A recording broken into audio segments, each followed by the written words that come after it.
Milli Məclisin iclasında çıxış edən deputat Vüqar Bayramov mülki prosessual məcəlləyə dəyişikliklərdən bəhs edib. Musavat.com qeyd edir ki, deputat müvafiq maddədə borclu anlayışının dəqiqləşdirildiyini bildirib. Bununla yanaşı, bu anlayışın daha da dəqiqləşdirilməsi, o cümlədən fiziki və hüquqi şəxslər üzrə meyarların müəyyənləşdirilməsi məqsədə uyğun olardı. Belə ki, bir sıra ölkələrin qanunvericiliyində olduğu kimi fiziki şəxslər üzrə ölkədən çıxış hüququnun məhdudlaşdırılması vaxtı kredit borcu üzrə limitlər tətbiq edilə və sözü gedən məcəllədə öz əksini tapa bilər. Çünki kredit portfeli üzrə artım eyni vaxtda istehlak kreditlərində də özünü göstərir. Çünki kredit portfeli üzrə artım eyni vaxtda istehlak kreditlərində də özünü göstərir. 2024-cü ilin yekunlarında istehlak kreditlərinin həcmi 2023-cü illə müqayisədə 6 milyard 937 milyon manatdan 8 milyard 445 milyon manatadək yüksəlib. Hazırda 3 milyondan çox vətəndaşımızın banklara istehlak kreditləri üzrə borcu var. Rəsmi statistika göstərir ki, banklardan borclanan vətəndaşlarımızın sayı artır. Bayramov bildirib ki, bütün bunlarla yanaşı, vaxtı keçmiş kreditlərin həcmi 2024-cü ilin sonuna nisbətən bu ilin ilk rübündə 449,1 milyon manatdan 1,6 milyon manatadək yüksəlib.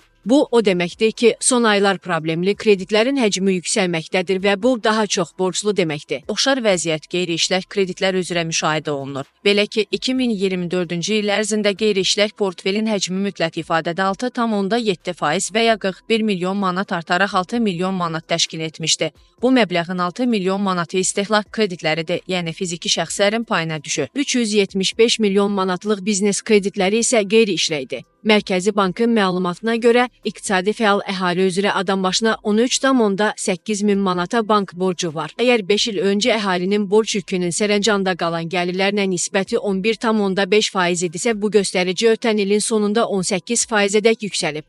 Göründüyü kimi, həm problemli kreditlərin, həm də qeyri-işlək kreditlərin həcmlərində artımlar var. Bu baxımdan nisbətən az kredit borcu olan vətəndaşlarımız üçün bu qadağaların müəyyənləşdirilməsi tövsiyə olunandır. Məsələn, cəmi 200 manatadək kredit borcu olan vətəndaşların ölkədən çıxışının məhdudlaşdırılması problemli kreditlərin həcminin azalmasına səbəb olacağı inandırıcı deyil. Əksinə, bu sahədə təşviq kiçik borcların daha qısa vaxtda qaytarılmasına səbəb ola bilər. O baxımdan 231-ci maddədə fiziki şəxs olan borclular üzrə minimumların müəyyənləşdirilməsini təklif edərdim. Hazırda 27 milyard 877 milyon manatlıq kredit portfeli olduğunu nəzərə alsaq, qanun layihəsində hüquqi şəxslərin dairəsini genişləndirilməsi məqsədə uyğun olardı. Yəni, hüquqi şəxsin icra orqanının rəhbəri ilə yanaşı təşkilatı formasına uyğun olaraq təsnifləşdirmənin aparılması və qərarların qəbulunda iştirakı olanların tam əhatə olunması məqsədə uyğun olardı. Məsələn, səhmdar cəmiyyətlərində yalnız hüquqi şəxsin icra orqanının rəhbəri deyil,